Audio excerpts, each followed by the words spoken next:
திமுக துணை பொதுச்செயலாளர் ராசா இன்னைக்கு பேசும்போது அதிமுக வந்து பாஜக கூட்டணிக்கு சென்றால் மிகவும் பலவீனப்படும் அப்படிங்கிறத பேசியிருக்காரு.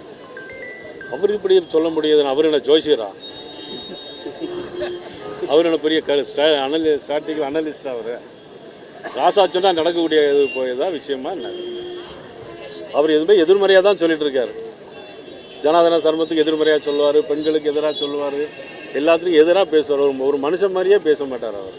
சார், அமைச்சர் பொன்முடிக்கு எதிராக தமிழக பாஜக சார்பில் ஏதாவது கண்டன ஆர்ப்பாட்டம் போராட்டம் ஏதாவது நடத்த வாய்ப்பு இருக்கா சார் வரக்கூடிய காலங்கள்? நிச்சயமாக அது இப்போ நாங்கள் அதிமுகவோடலாம் கலந்து பேசி தொடர்ந்து அந்த தொடர் போராட்டமாக எல்லா நிகழ்வுகளுமே நடைபெறும். அமைச்சர் பொன்முடி மீது நடவடிக்கை எடுக்கிறதுக்கு முதலமைச்சர் தயங்குறாருன்னு நினைக்கிறீங்களா? அதில் என்ன சந்தேகமாக உங்களுக்கு? பயப்படுறாரு. அமைச்சர் பொண்ணு நடவடிக்கை பயப்படுறாரு. போக்குவரத்துறை அமைச்சராக இருந்தீங்க நீங்க. தமிழகத்தில் போக்குவரத்துறை மிகவும் வந்து மோசமாக இருக்கு.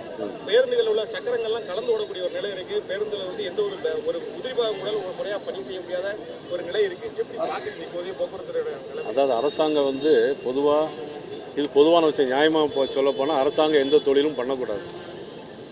ஆனால் இது வந்து மக்கள் யூட்டிலிட்டி சர்வீஸ், அதனால பண்ணி தான் ஆகணும்.